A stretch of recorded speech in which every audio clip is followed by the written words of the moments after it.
All right. Okay, welcome to the glazing process. Number one, important to keep your journal. Have a plan in place, maybe before you start glazing. If you're using more than one coat, great idea to record what you're doing. So that's your journal. You want to make sure your hands are free of oils and clean, or wear disposable gloves. Bisqueware is really absorbent. And if you've got oily hands, you could find that your bisqueware, the glaze doesn't adhere to your bisqueware very well. So here's your cup of clean water and a clean sponge. And you want to make sure that sponge is just damp, not too wet. And you want to wipe your bisqueware. Gathers dust from the kiln sitting on the shelves. Just want to make sure it's clean.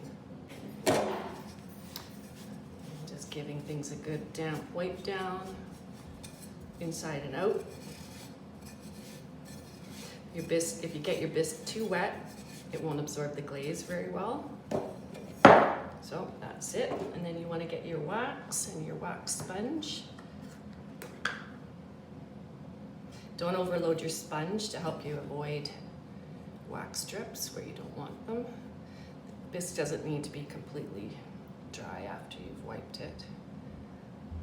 You want to leave a generous bottom on your bisqueware so your glaze doesn't drop.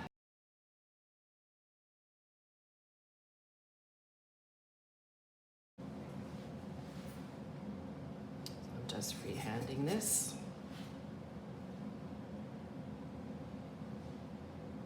You can always go back over, create a straight line for your wax line.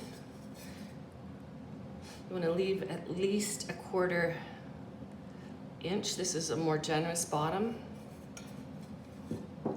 Just let that dry a bit. This has got a smaller foot on it.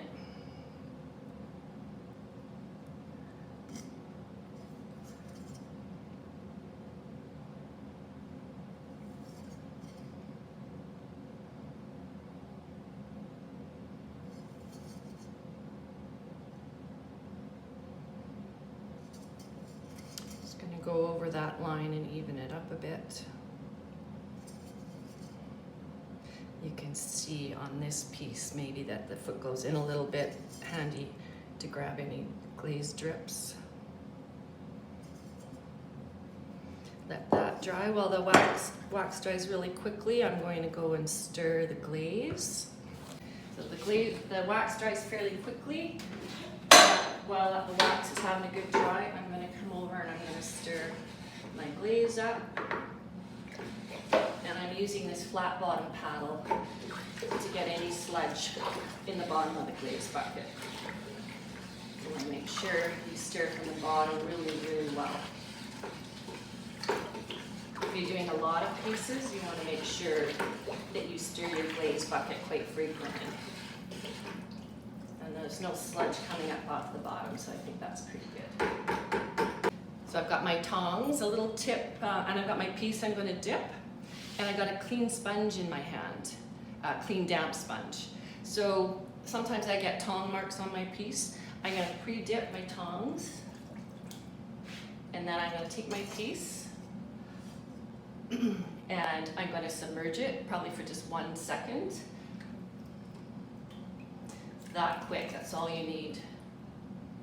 I'm going to let it drip, and then while it's dripping dry, I'm going to just clean the bottom off with my damp sponge. Really quick and easy cleanup.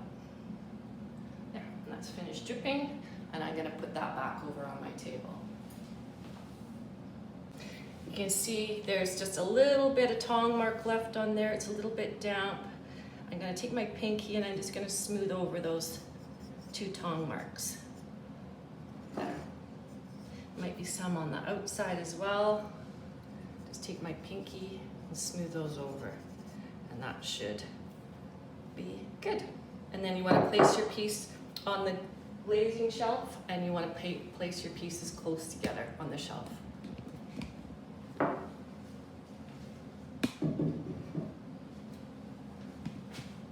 Just wanted to show you guys a second dip with that same bowl that I just did.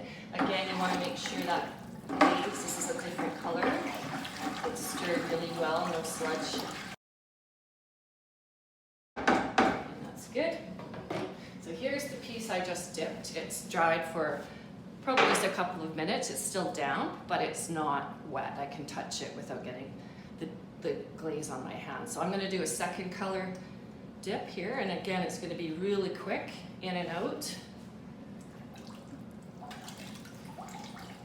As soon as it's submerged, out it comes again. Again, you take your damp sponge, give your bottom a wipe.